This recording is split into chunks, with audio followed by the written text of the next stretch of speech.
지혜를 구하는 성도, 다시 한번 하나님께 지혜를 구하는 성도. 많이 하는 단어들을 취합해 보면은 무슨 말일까요? 말들을 취합해 보면 참 어렵습니다. 힘듭니다. 앞으로 큰일입니다.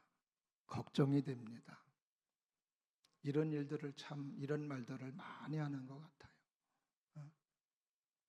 사업하시는 분들도 물어보면 너무 어렵습니다. 너무 힘듭니다. 다 그런 얘기들을 하니까 마음도 우울하고 또 굉장히 어려움 속에 살아가는 것이 지금 우리의 모습인 것 같습니다. 그러다 보니까 간절히 요구되어지는 것이 있다면 그게 바로 하나님의 지혜입니다. 우리가 삶을 살아갈 때 필요한 게 참 많아요. 돈도 필요하고 또 명예도 필요하고 권세도 필요하고 그리고 또 좋은 사람 만나는 것도 필요하고 많이 필요해요. 친구도 필요하고. 근데 그 가운데에 가장 우선시 되어야 될 것이 있다면 그게 지혜인 줄로 믿어요. 왜냐하면 그 지혜가 있어야 내 삶을 잘 경영할 수 있고 또 지혜가 있어야 내 삶에 어려움이 왔을 때 또 어려움을 잘 극복할 수 있으며 하나님의 기대와 하나님의 축복과 하나님의 은혜의 삶을 살 수 있기 때문에 그렇습니다. 지혜는 어떤 상태나 환경에 어려움이 왔을 때 그 어려움을 극복하는 능력, 대처하는 능력을 지혜라고 그래요. 지혜와 지식이 같은 것 같아도 달라요. 지식은 문서로 된 것을 내가 머리로 습득하는 거예요. 그러나 지혜는 그 지식들을 종합해서 나의 삶의 아름다운 결과로 내 삶에 유익된 것으로 만드는 게 지혜입니다. 이렇게 많이 지식이 있어도 지혜가 없으면 그 지식은 잘못하면 무용지물이 될 수 있습니다. 그러나 지식은 좀 부족하다 할지라도 지혜가 있으면 그 삶의 상황 속에서 대처하는 능력이기 때문에 그 지혜가 있는 사람들은 언제나 어려움을 잘 지혜롭게 극복하며 또 좋은 결과를 내며 내게뿐만이 아니라 많은 사람들에게도 도움을 줄 수 있는 게 지혜입니다. 그래서 저 사람은 참 지혜가 있어. 저 사람은 참 현명해. 저도 그렇고 여러분들도 그렇고 지혜 있는 사람이 되기를 바라고 현명한 사람이 되실 수 있기를 주님의 이름으로 축원합니다. 오늘 본문의 말씀은 바로 솔로몬이 그 지혜를 구하는 장면입니다. 솔로몬 하면 닉네임이 뭐예요? 닉네임이 지혜예요. 이거는 세상 사람들도 솔로몬 하면 지혜의 사람으로 지혜의 왕으로 잘 알려져 있습니다. 어떻게 해서 그가 그렇게 지혜로운 사람이 되었는가 하는 것이 오늘 본문의 말씀에 자세하게 기록되어져 있어요. 참 솔로몬은 오늘 본문의 말씀에 보면 참 하나님을 많이 사랑한 사람이었다. 뭘 보고 알 수 있느냐? 오늘 본문의 말씀 4절에 보면 이렇게 기록하고 있습니다. 다 같이 합독해 보실까요? 이에 왕이 제사하러 기브노로 가니 거기는 산당이 큼이라 솔로몬이 그 제단에 1000번제를 드렸더니. 자, 솔로몬이 하나님을 사랑하는데 그 사랑의 표현으로 1000번제를 드리는 거예요. 1000번의 제사를 드리는 거예요. 1000번의 제사를 드린다라고 그럴 때에 구약 성경에서는 매 제사 때마다 뭘 잡아요? 짐승을 잡아요.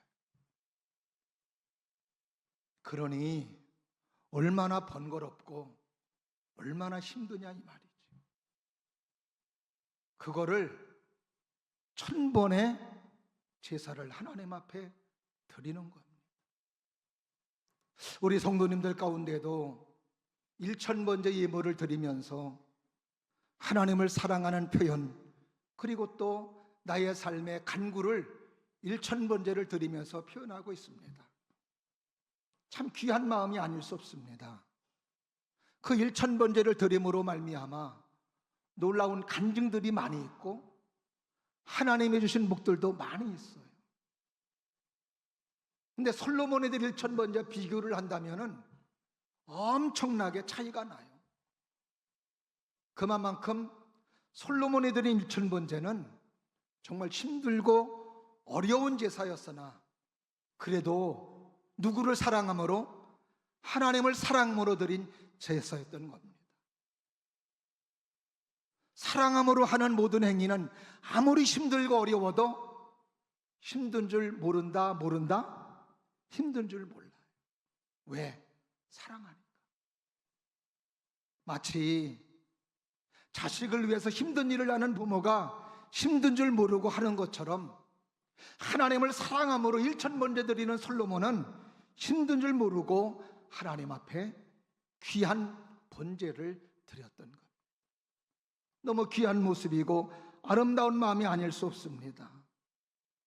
그러니까 하나님께서도 이렇게 하나님을 사랑함으로 1000번제를 드리는 솔로몬의 마음을 귀하게 보시고 하나님도 축복해 주시는데 어떻게 하시느냐? 5절 말씀에 이렇게 기록하고 있습니다.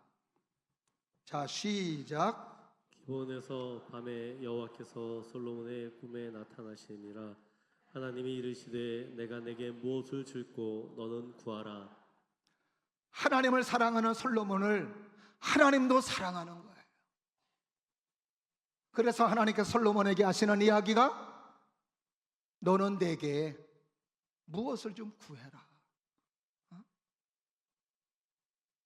저는 하나님과 솔로몬의 관계를 보면서 저도 그렇고 여러분들도 그렇고 하나님과의 관계가 이러면 얼마나 좋을까. 하나님도 여러분을 사랑하고 여러분도 하나님을 사랑하고, 할렐루야.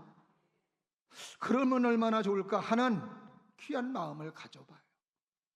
근데 그때 솔로몬은 너는 구하라고 그랬을 때에 보통 사람 같으면 내가 당장 필요한 거, 내가 당장 유익이 되는 거, 나의 삶의 결과가 되는 거, 이런 것들을 구할 텐데 솔로몬은 그걸 구하지 않아요. 우리 같으면 돈 좀 주세요, 아니면 이 어려운 문제 해결해 주세요, 이럴 텐데 솔로몬은 돈도 구하지 아니하고 명성도 구하지 아니하고 뭘 구하는 거예요? 지혜를 구하는 거예요.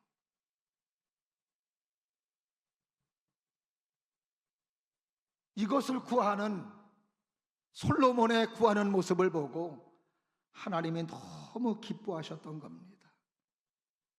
그래서 하나님께서는 그에게 뭘 주시는 거예요? 지혜의 복을 허락해 주시는 거예요.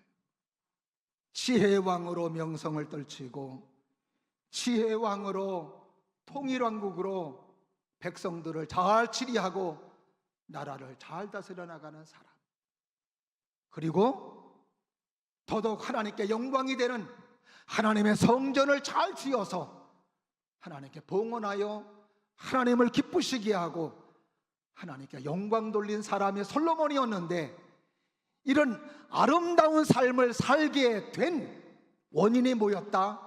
하나님이 그에게 주신 지혜였던 겁니다.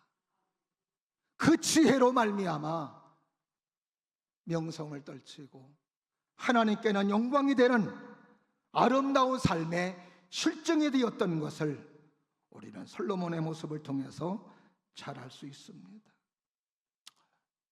사랑하시는 저와 여러분들도 하나님께서 주시는 지혜로 말미암아 여러분의 삶이 존귀해지기를 바라고, 여러분의 삶이 아름다워지기를 바라고, 여러분의 삶에 축복이 되시기를 주님의 이름으로 축원합니다.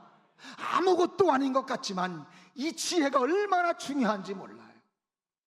왜 솔로몬은 그렇게 부도 구하지 아니하고 돈도 구하지 아니하고 명예도 구하지 아니하고 지혜를 달라고 했을까?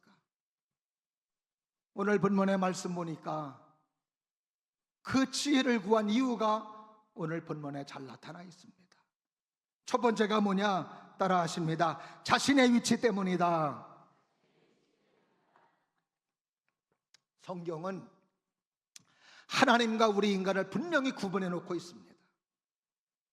다시 말하면 하나님의 위치와 사람의 위치를 분명히 정해 놓고 있어요. 하나님의 위치, 하나님은 어떤 분이에요? 전능하신 분. 하나님은 어떤 분이에요? 거룩한 분. 하나님은 어떤 분이에요? 절대적인 분. 하나님은 어떤 분? 무한한 분.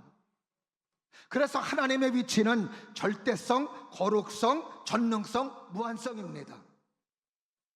반면에 사람의 위치, 사람은 어때요?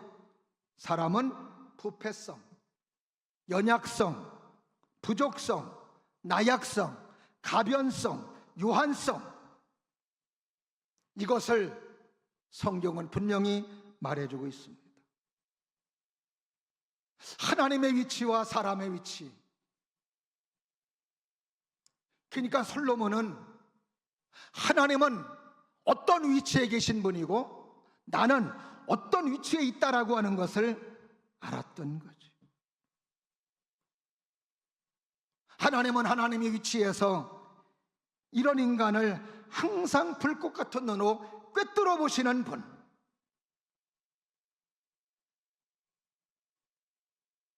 그리고 사람은 언제나 그분의 조명을 받으며 살아야 되는 사람.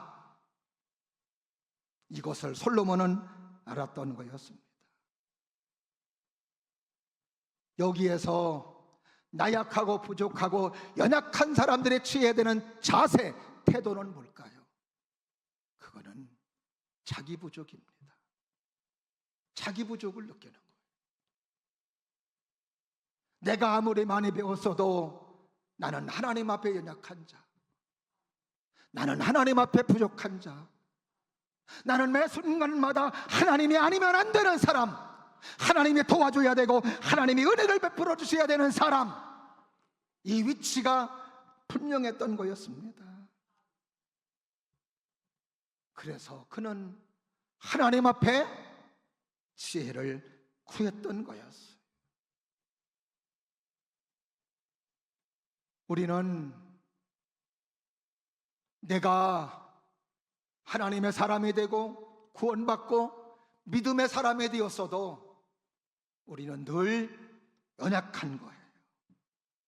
부족한 거예요. 아무리 내가 성령 충만하다 할지라도 늘 우리는 죄에 노출되어 있고 연약함에 노출되어 있는 것이 우리들의 모습입니다. 그러니까 매 순간마다 우리는 누구의 도움으로 누구의 지혜로 살아야 돼요? 하나님의 도움과 하나님의 지혜로 살아야 된다 이 말이죠. 그 하나님의 지혜로 삶을 살아갈 때 나의 위치가 지금 연약한 위치이고 부족한 위치이지만 그러나 아름다운 위치가 될 수 있고 존귀한 위치가 될 수 있고 축복의 위치가 될 수 있는 줄로 믿습니다. 오늘 본문에 솔로몬은 20살의 왕이 됐습니다. 참 피 끓는 나이예요. 뭔가 할 수 있다고 하는 나이입니다. 거기다가 왕이 됐어요. 그러면은 오만할 법해요. 교만할 법해요. 오만방자할 법합니다. 그러나 왕이 되었어도 펄펄한 나이지만 위치를 아는 거예요. 나의 위치를 아는 거예요. 오늘 본문의 말씀에서 어디서 보면 알 수 있느냐? 7절 말씀입니다. 한번 다 같이 7절 말씀을 다 같이 보실까요? 시작. 나의 하나님 여호와께 주께서 종의 아버지 다윗을 대하신 왕이 되게 하셨사오나 종은 작은 아이라 추입할 줄 알지 못하고. 자, 보세요. 그는 왕이 된 것이 내 능력으로 된 게 아니라는 거죠. 하나님의 은혜로 되었다는 거예요. 그러면서 나는 출입할 줄 모릅니다. 아이 같습니다. 연약한 자기 자신, 부족한 자기 자신을 하나님 앞에 그대로 고백하는 거예요. 자기의 부족함을 느껴야 겸손함이 나와요. 자기의 부족함을 느껴야 낮아짐이 오는 거예요.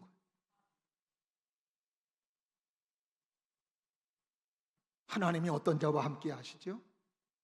교만한 사람? 오만한 사람?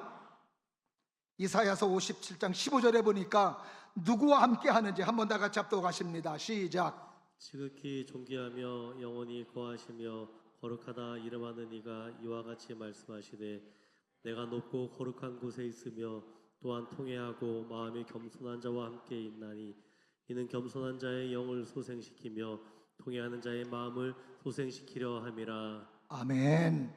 누구와 함께 하시는 거예요? 겸손한 자와 함께 하시고 겸손한 자의 영혼을 소생시키신다고 말씀해 주시고 있습니다. 그래요.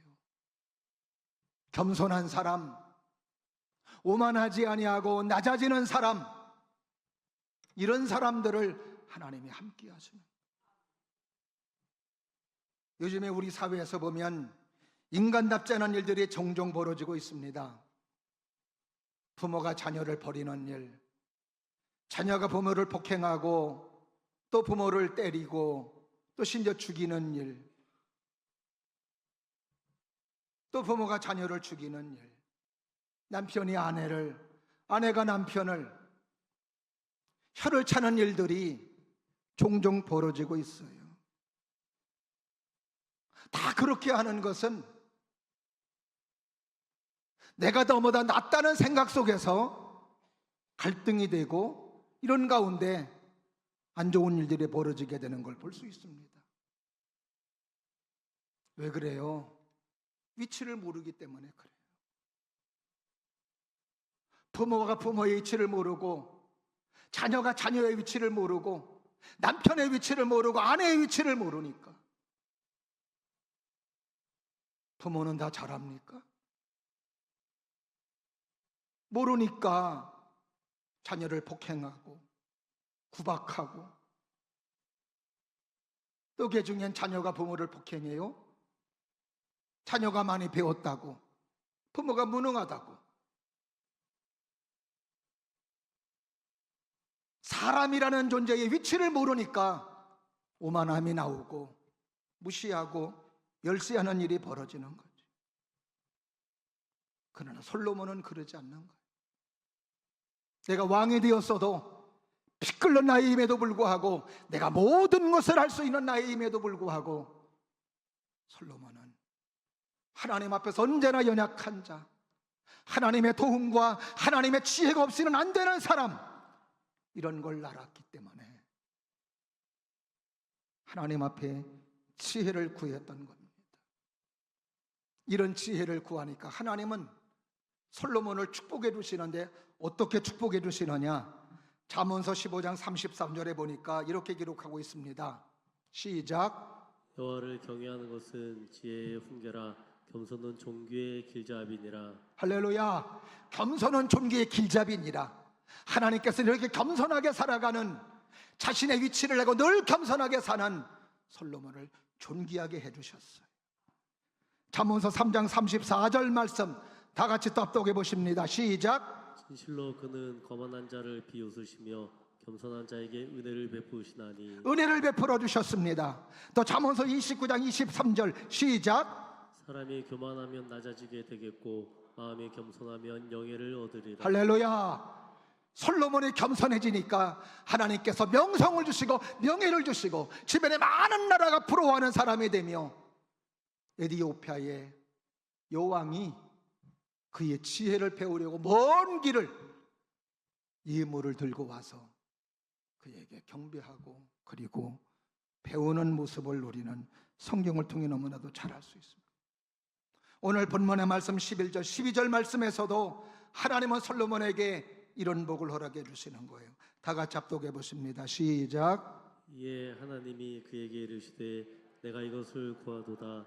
자기를 위하여 장수하기를 구하지 아니하며 부도 구하지 아니하며 자기 원수의 생명을 멀하기도 구하지 아니하고 오직 송사를 듣고 분별하는 지혜를 구하였으니 내가 내 말대로 하여 내게 지혜롭고 총명한 마음을 주노니 내 앞에도 너와 같은 자가 없었거니와 내 뒤에도 너와 같은 자가 일어남이 없으리라. 할렐루야. 지혜를 주시면서 너와 같은 자가 없을 것이라고, 하나님의 복을 받은 것을 이야기할 때에 너와 같은 자가 없을 것이라고 하는 놀라운 축복을 하나님께서 허락해 주셨던 겁니다. 일평생 자기 위치를 알고, 우리는 조금만 잘하면 나도 모르게 어깨가 우쭐대. 위치를 알아야 돼. 사도 바울이 말하는 것처럼 내가 나에 된 것은 하나님의 은혜라고, 지금 좋은 결과가 있고 아름다운 삶이 된 것도 하나님의 은혜로, 내 힘으로 내 능력으로 된 것이 아니라.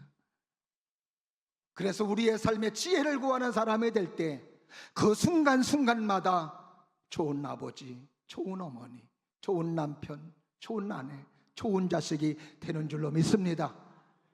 여러분의 삶에 이런 은혜가 있기를 주의 이름으로 축원합니다. 그 다음에 두 번째로, 왜 솔로몬은 지혜를 구했느냐? 따라 하십니다. 위임받은 생애 때문이다. 그래요. 20살에 왕이 됐습니다. 자신의 능력으로 된 게 아니에요. 사실 솔로몬의 어머니 누구죠? 네, 밧세바예요. 밧세바가 누구죠? 여자죠. 뭐 여자는 여자예요. 근데 밧세바는 자기 부하의 아내였습니다. 뺏어온 거예요.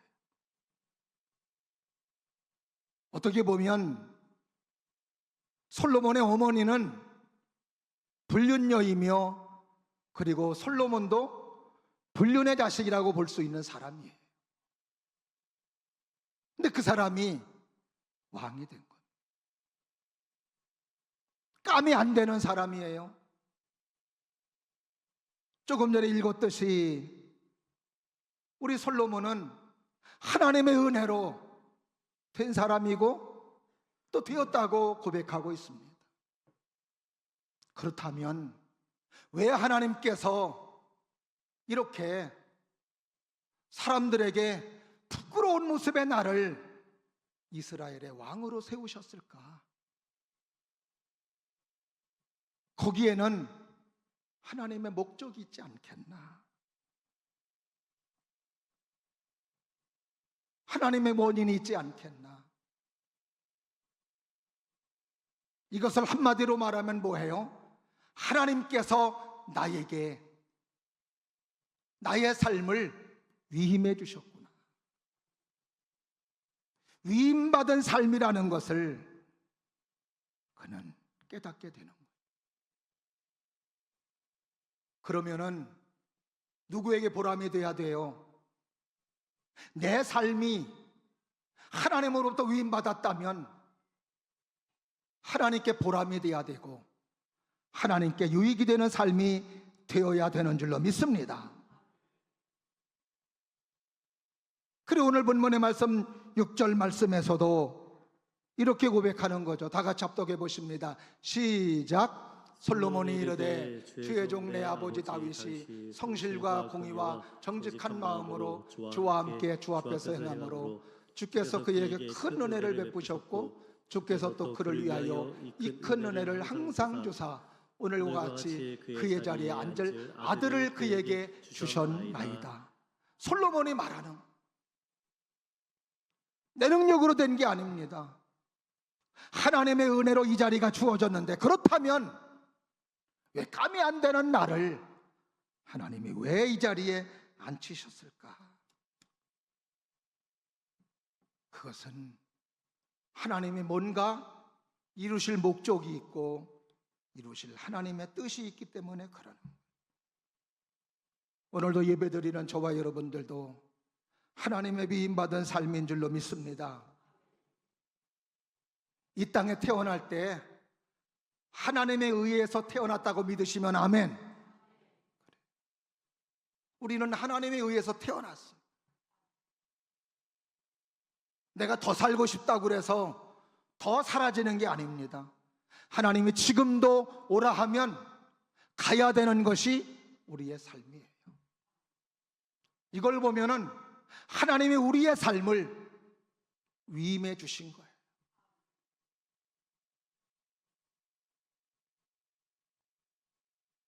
누구를 만나서 가정을 이루는 것도 위임된 삶입니다. 가정을 이루는 것도 위임된 거예요. 내가 교회를 다니는 것도 위임된 거예요. 하나님의 사명을 감당하는 것도 위임된 거예요. 내가 목사로, 내가 권사로, 내가 장로로, 집사로, 성도로 살아가는 것도 위임된 거예요. 교사, 찬양대, 이런 모든 삶은 하나님의 아름다운 위임된 삶이며 위임된 생애인 줄로 믿습니다. 그렇다면 우리는 누구의 지혜를 받으면서 살아야 돼요? 하나님의 지혜를 받으며 살아야 되는 거예요. 저는 지금도 사명을 감당하면서 지금도 성령의 지혜를 주세요. 하나님의 지혜를 주세요. 늘 맞지 않은 옷을 입고 있는 것 같아요. 큰 것 같아요. 딱 맞는 옷이 아닌 것 같아요. 이런 맞지 않은 옷을 입고 살아가는 삶이 얼마나 불편하겠느냐 이 말이죠. 그래도 위임된 삶이니 잘할 수 있도록 지혜를 주세요. 그 리모델링 중보기도도 기도하면서 하나님 주신 지혜로 떠올라서 바로 이거 하라고 그런 거예요. 우리 성도들이 하나로 마음을 모아서 하나님께 영광이 되며 하나님의 귀한 뜻이 아름답게 이루어질 수 있도록 오늘도 하나님의 지혜를 주세요. 지혜로 삶을 살게 해주셔서 위임된 우리의 삶이 하나님께 보람이 되는 삶이 되게 도와주시고 하나님의 기쁨이 되는 삶이 되게 하여 주옵소서. 지혜를 구하는 여러분 되시기를 주의 이름으로 축원합니다. 그 다음에 마지막으로 따라 하십니다. 공인의식 때문이다.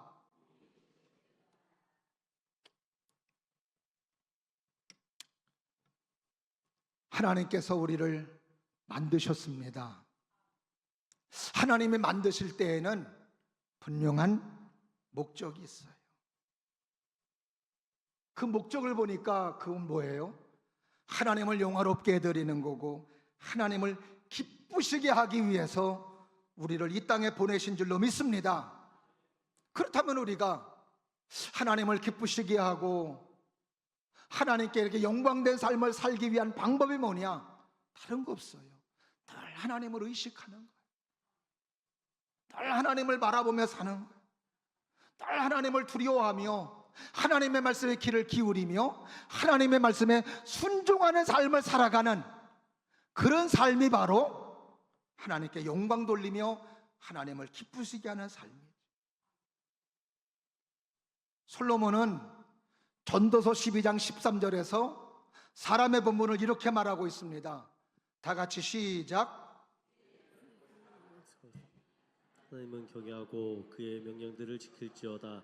이것이 모든 사람의 본분이니라. 자, 사람의 본분이 뭐예요? 하나님을 경외하는 게 이게 바로 사람의 본분이라는 거예요. 하나님을 경외하고 하나님의 말씀에 귀를 기울이고 또 말씀에 순종하며 하나님을 두려워하며 하나님을 의식하며 살아가는 삶을 한마디로 정리한다면 공인된 삶입니다. 다시 말하면 오늘도 하나님의 말씀을 듣고 믿음으로 삶을 살아가는 저와 여러분들은 하나님의 공인인 줄로 믿습니다. 우리는 사사로운 일을 하는 사람이 아니라 이 말이죠. 사사롭게 개인적인 일을 하는 사람이 아니라 내가 하나님을 만나고 내가 하나님의 은혜 받고 하나님의 사랑받은 사람은 하나님의 공인으로서 하나님의 목적을 이루어드리는 사람, 하나님께 영광 돌리는 삶을 살아가는 것이, 이것이 바로 성도요 하나님의 공인의 삶이라고 하는 것을 우리에게 성경은 가르쳐주고 있습니다. 솔로몬이 왜 그렇게 지혜를 구하나? 하나님의 공인으로서 하나님의 맡기신 나라, 내 개인의 어떤 목적을 이루기 위해서 나라를 잘 다스려야 되는 것보다도 하나님이 맡기셨으니 하나님의 기업을 잘 이끌어가야 됩니다. 하나님의 맡기신 백성들을 잘 인도하고 가야 됩니다. 공인으로서의 삶을 늘 인식하고 삶을 살아야 하기 때문에 그러기에 지혜를 구했던 거예요. 늘 불꽃 같은 눈으로 감시하시는 하나님의 눈에 언제나 자기가 있어야 되고 하나님의 기대에 부응하는 아름다운 삶이 돼야 되는 모습. 그리고 또 하나, 많은 사람들 앞에서 나는 하나님이 세워주셨고 하나님께서 이 나라의 지도자로 세워주셨으니 많은 사람들에게 하나님의 존귀함을 드러내야 되고 하나님의 역사하심을 드러내야 되는 사람으로서의 삶이 전개되어야 되니까 하나님 지혜가 꼭 필요합니다. 교회가 지금 욕 많이 먹어요. 어느 교회가 하나 잘못하면, 어떤 사람이 하나 잘못하면 도매급으로 그냥 교회가, 성도들이, 주의 종들이 다 욕을 먹는 거예요. 어쩔 수 없죠. 그러나 좀 더 우리가 하나님의 사람으로서, 믿음의 사람으로서 공인이라는 것을 생각한다면 좀 더 덜 먹지 않을까. 어떤 분은 저에게 목사님은 공인이시니까 행동이나 이런 것들을 조심하셔야 돼요. 그러면은 그렇게 말하시는 권사님은 공인 아닌가요? 하나님의 말씀을 듣고 믿음으로 삶을 살아가는 모든 사람들은 공인이에요. 여러분들이 가정에서 하나님을 섬기고 믿음의 사람으로 삶을 살아갈 때 여러분의 가정에서 여러분들은 하나님의 공인입니다. 믿으시면 아멘. 그런 거죠. 교회에서도 공인이에요. 목사만 공인이 아니라 장로도 공인이고 권사도 공인이고 집사도 공인이고 모든 성도가 다 공인이라는 것을 우리는 의식하면서 삶을 살아야 되는 거예요. 공인이라는 의식을 가져야 나 자신만을 생각하지 아니하고 공존하는 사람들을 생각하면서 결정하는 거예요. 공인의식을 가져야 가정과 교회, 나라를 위한 아름다운 생각들을 창출해낼 수가 있는 겁니다. 공인의식을 가져야 어떤 환경 속에서도 범사에 공적인 차원으로 다루게 되는 거라 이 말이죠. 이번에 우리 교회가 장로님 기도했듯이 리모델링 공사를 해요. 저도 한편으로는 안 하면 좋아요. 안 하면 편하죠. 신경 써야 되죠. 헌금도 해야 되죠. 안 하면 편해요. 그런데 기도 속에 하나님의 공인으로서 믿음의 후배들을 위해서, 앞으로를 위해서 이거는 해야 되는 것이다 라고 하는 믿음의 확신과 이런 공인의식이 있기 때문에 여러분에게 사정하고 부탁하고 한번 해보자고 했던 이유가 여기에 있는 거예요.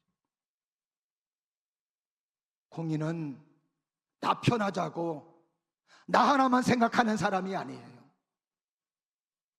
공동체를 생각하고 더 나아가서는 하나님을 생각하는 사람, 예수님을 생각하는 사람, 교회를 생각하는 사람이 공인인 줄로 믿습니다.